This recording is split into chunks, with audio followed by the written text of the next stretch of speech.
सामान्यतया यह कहा जाता है कि कुंडलिनी जागरण बेहद कठिन है और यह केवल विशेष स्थिति में घर परिवार छोड़कर योगी बनने पर ही संभव है, किंतु ऐसा नहीं है। जिस कुंडलिनी साधना और कुंडलिनी जागरण को मात्र योगियों, सन्यासियों, विरक्तों के उपयुक्त माना जाता है, उसी कुंडलिनी साधना को कोई भी पति या पत्नी गृहस्थ जीवन में रहते हुए संतानोत्पत्ति और पारिवारिक सामाजिक जिम्मेदारियों का निर्वहन करते हुए भी पति या पत्नी के साथ कर सकता है। इस बात को लोग नहीं जानते। पति अथवा पत्नी के साथ रमण करते हुए भी कुंडलिनी साधना हो सकती है और कुंडलिनी जागरण होता है, इसकी तो अधिकतर लोग कल्पना भी नहीं कर सकते। इसे कुंडलिनी तंत्र साधना कहते हैं, जबकि योग के माध्यम से होने वाली कुंडलिनी साधना कुंडलिनी योग कहलाती है। कुछ लोग यह तो जानते हैं कि कुंडलिनी की तंत्र साधना भैरवी के साथ होती है, किंतु अपनी पत्नी अथवा पति के साथ भी संभव है, सोच भी नहीं पाते।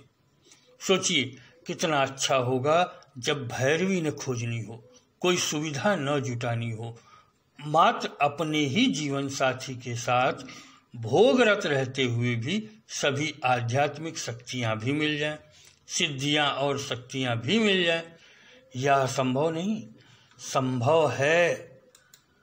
कुंडलिनी तंत्र साधना से कोई शास्त्र इस बारे में पूर्णता से नहीं बताता, कोई किताब नहीं इसे दिखाती, पर हम आपको कहना चाहेंगे कि आप चाहें तो खुद इस साधना को करके कुंडलिनी जागरण कर सकते हैं। आवश्यकता होगी सही गुरु और मार्गदर्शक खोजने की। हाँ, इतना आपके विचारों का खुला होना भी आवश्यक है कि आप गुरु के प्रति पूर्ण समर्पित हो जाएं, पूर्ण समर्पण कर दें, क्योंकि यह भौतिक जीवन से जुड़ी साधना नहीं है, अपितु अनंत जन्मों की यात्रा और सबसे मुक्ति की साधना है। कुंडलिनी साधना विश्व की एकमात्र साधना है जो मोक्ष देती है। इसलिए यही साधना सभी योगियों, तांत्रिकों, मनीषियों, ऋषियों की मूल साधना रही है। यह साधना शुरू में योग आधारित रही, बाद में कुछ इस तरह की परिस्थितियां बनी कि सामान्य जन के लिए यह साधना कठिन होती गई। तब हमारे मनीषियों, योगियों ने इसकी तकनीकियों में परिवर्तन कर इसे गृहस्थों के अनुकूल बनाया। तात्कालिक परिस्थिति के आधार पर कुंडलिनी साधना तब दो प्रकार की बन गई, एक प्राणायाम और योग मुद्राओं वाली, जिसमें शक्ति चालिनी मुद्रा, उद्यान बंध तथा कुंभक प्राणायाम का वीर्य के ओज परिवर्तन में विशेष महत्व प्रतिपादित किया गया। यह हुई कुंडलिनी योग साधना। ऐसी साधना प्रक्रिया अविवाहित विधुर अथवा सन्यासियों के लिए विशेष महत्वपूर्ण रही।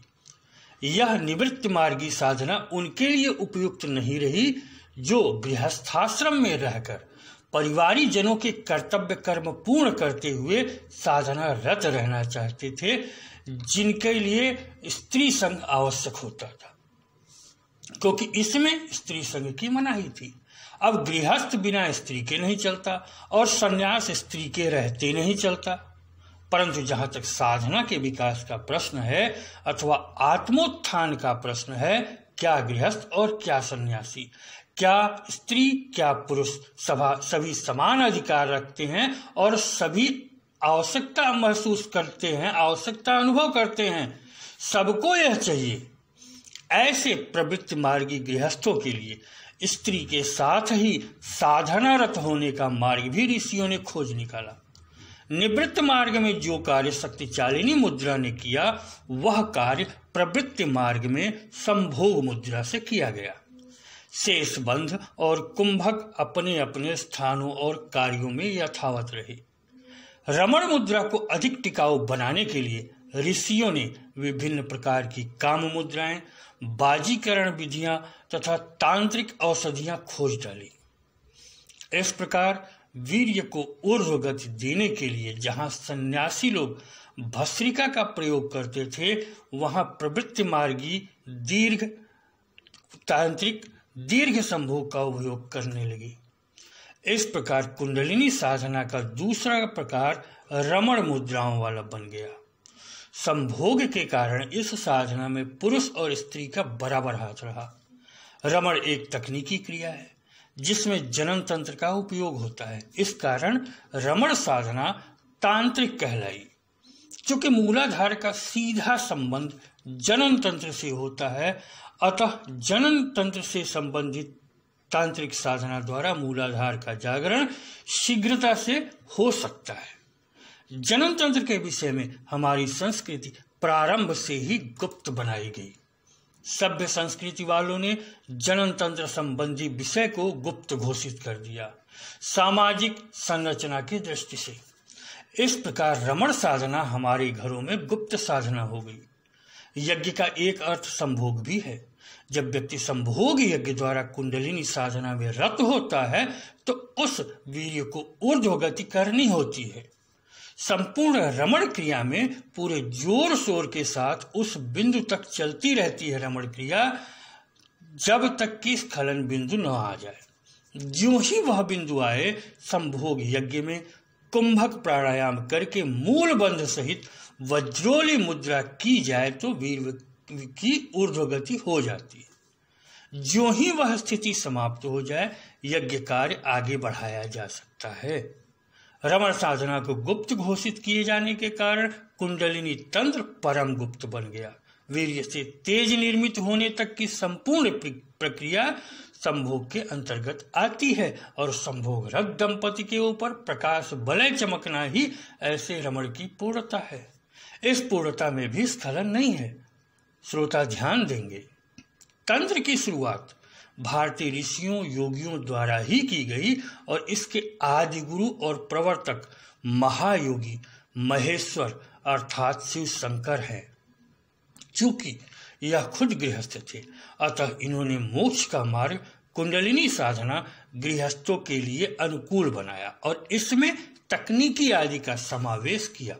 इसे तन से विस्तारित होने से तकनीकी प्रयोग से तंत्र नाम दिया गया, क्योंकि इसकी क्रिया विधान में अनेकानेक तकनीकियों का उपयोग हुआ। कुंडलिनी साधना सदैव से मूल साधना और मोक्ष का एकमात्र मार्ग रहा है, जो ऋषियों योगियों द्वारा किया जाता था। गृहस्थों के लिए इसका विशिष्ट स्वरूप महेश्वर और अन्य योगियों द्वारा विकसित किया गया। यद्यपि इसमें भी यौगिक क्रियाएं, बंध मुद्रा आदि सम्मिलित थी, किंतु इसमें सृष्टि की ऊर्जा अर्थात काम ऊर्जा का उपयोग किया गया और आधार मूलाधार को बनाया गया। ध्यान देने की बात है कि मूल कुंडलिनी तंत्र साधना में वीर्य स्खलन की मनाही है, जिससे ओज और तेज निर्मित हो, किंतु बाद के भ्रष्ट भोगियों और तथाकथित तांत्रिकों ने स्खलन को भी धार्मिक आधार दे दिया, जिससे उन्हें खुले भोग की अनुमति मिल जाए। सोचने वाली बात है कि वीर्य के ऊर्ध्व होने से ही ओज तेज का निर्माण होता है और चक्र जागरण होता है, जबकि वीर्यपात से तो शक्ति जाती है। ऐसे में पात से कैसे कुंडलिनी जागेगी अथवा कैसे चक्र जागेगा और कैसे शक्ति या सिद्धि मिलेगी? यह तो भोग का माध्यम हो गया। कुंडलिनी तंत्र प्रक्रिया वर्षों पूर्व महेश्वर रुद्र शिवशंकर द्वारा आत्मयज्ञ संस्कृति के रूप में प्रारंभ की गई थी, जो सने सने लुप्त प्राय हो गई, और इस संस्कृति के अवशेष रूप शिवलिंग तथा अर्धनारीश्वर मूर्ति एवं प्राचीन मंदिरों के ध्वंसावशेष को हम लकीर के फकीर बने पूजते रह गए। चूंकि यह संस्कृति किसी भी धर्म या संस्कृति की बपौती नहीं है, अतः प्रत्येक व्यक्ति के काम की है। इस साधना में व्यक्ति अपनी पत्नी को संतुष्ट रखने की ऐसी कला सीख जाता है कि वह जंगल में रहने वाले अवधूत पति के साथ भी पार्वती के समान पूर्ण प्रसन्न रहते हुए गृहस्थी के सुख को इतना बढ़ाती है कि सारे अभाव उसी में समाहित हो जाते हैं। प्रत्येक व्यक्ति ऐसी गृहिणी की कामना करता है, परंतु कितने पति ऐसे हैं जो अपनी पत्नी को इतना सम्मानपूर्ण प्रेम दे पाते हैं कि वह पति में रम जाए? यदि पत्नी इतना नहीं रमती तो निश्चय ही आपका रमण अधूरा रहेगा। पत्नी को ऐसी रमणी बनाना पति का कर्तव्य है। अन्य तांत्रिक प्रक्रियाओं में परिस्थिति के अनुसार पत्नी के अलावा अन्य साधिकाओं से रमण की बातें मिलती है, किंतु इस प्रक्रिया में विशेष रूप से एक ही साधिका के साथ रहने की विशेषताओं का उल्लेख किया गया है और अपनी साधना के साथ साथ पत्नी की साधना के स्तर को उठाने की बात की है। जहां अन्य तंत्रों में नारी को मात्र भैरवी अथवा एक साधन के रूप में उपयोग करने की बात है, वहीं इस प्रक्रिया में नारी साधन नहीं स्वयं साधिका बनती है और वह मात्र संतानोत्पन्न करने वाली पत्नी न होकर साधक की शक्ति धर्म पत्नी बनती है। सांसारिक भोग के दृष्टिकोण से यदि इस साधना विधि पर विचार करें तो आप पाएंगे कि सेक्स और काम में तो व्यक्ति फंसा हुआ ही है। उसे घृणित काम से उबार कर अपनी ऊर्जा को संचित रखते हुए स्वस्थ काम का आनंद देने में यह क्रियाएं बड़ी उत्तम है।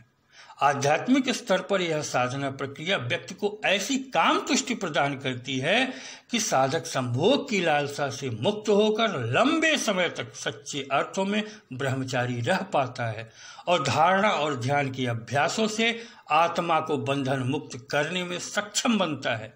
इस प्रक्रिया की एक विशेषता और है कि यह मूलाधार का ही जागरण पहले करती है और सभी भौतिक चक्रों का जागरण करते हुए उठती है। अतः यहाँ सिद्धियां और शक्तियां मिलती जाती हैं, जिससे जीवन सरल और आनंददायक होता चला जाता है। कष्ट समाप्त होते जाते हैं, दुख समाप्त होते जाते हैं, यश कीर्ति सम्मान समृद्धि सफलता प्राप्त होती जाती है। बहुत से व्यक्ति इस प्रक्रिया को असंभव कहते हैं। यह वही लोग हैं जिन्होंने प्रक्रिया विधि या इसके बारे में मात्र पढ़ा है और अनुमान लगाया है, स्वयं क्रियात्मक रूप से करके नहीं परखा। यदि एक दो बार क्रियात्मक भी किया तो इंद्रिय संयम न होने के कारण स्खलित हो गए। ऐसे कच्चे मन के व्यक्ति जो स्वयं इंद्रिय के दासत्व से मुक्त न हो सके, वे इस प्रक्रिया को कैसे सभी व्यक्तियों के लिए असंभव कह सकते हैं। क्षमता रहित व्यक्तियों के लिए तंत्र बहुत सी प्राकृतिक चिकित्साओं, यौगिक अभ्यासों और औषधियों आदि की व्यवस्था करता है। काम कला विलासी व्यक्ति को पूर्ण पुरुष बनाता है। ऐसा व्यक्ति ही कुंडलिनी के खट चक्र को भेजन में निपुण हो सकता है। कुछ लोगों की धारणा है कि योगी और पूर्ण काम व्यक्ति को सांसारिक क्रियाकलापों में रमने की आवश्यकता नहीं है। यह लोग योगेश्वर कृष्ण की बातें याद करें, राजा जनक को याद करें, राजा भर्तृहरि को याद करें, महेश्वर शिव शंकर को याद करें और उनकी कार्यप्रणाली को समझें। यह सभी महान योगी और कुंडलिनी साधक थे, किंतु सभी गृहस्थ थे। सभी इस शक्ति से महान बने। भौतिक जीवन में रहते हुए अधूरी और भ्रामक धारणा पाले व्यक्तियों से मेरी प्रार्थना है कि वे अपने अतीत को समझें, वर्तमान का प्रयोग करें और भविष्य के लिए साधनारत हों। टीका टिप्पणी में समय नष्ट न करें। यदि आप उच्च शक्तियां सिद्धियां प्राप्त करते हुए कुंडलिनी जागरण कर भवसागर से मुक्ति की कामना करते हैं तो आप अपने घर में अपनी पत्नी या अपने पति के साथ भोग की बात, भोग की क्रिया, संभोग को ही साधना में बदलकर इसे आत्म मुक्ति यज्ञ बना सकते हैं और सब कुछ अपने साथी के सहयोग से ही पा सकते हैं। आप बंधन मुक्त हो, इस भवसागर से मुक्त हो, अपनी कुंडलिनी का जागरण करके मुक्त हो पा सकते हैं, मोक्ष पा सकते हैं और शक्तियां सिद्धियां तो पहले ही मिल जाती हैं। हमने इस वीडियो में अपनी विचार रखने का प्रयत्न किया है कि ऐसा नहीं है कि कुंडलिनी जागरण मात्र योगियों की बात है, सन्यासियों के लिए है। यह सामान्य गृहस्थ अपने घर में रहते हुए अपनी साधना से इसका जागरण कर सकता है। बस प्रक्रिया थोड़ी सी बदल जाती है, तंत्र साधना यहाँ हो जाती है। इस वीडियो में इतना ही। अगले वीडियो में हम आपको कुछ और जानकारियाँ प्रदान करेंगे।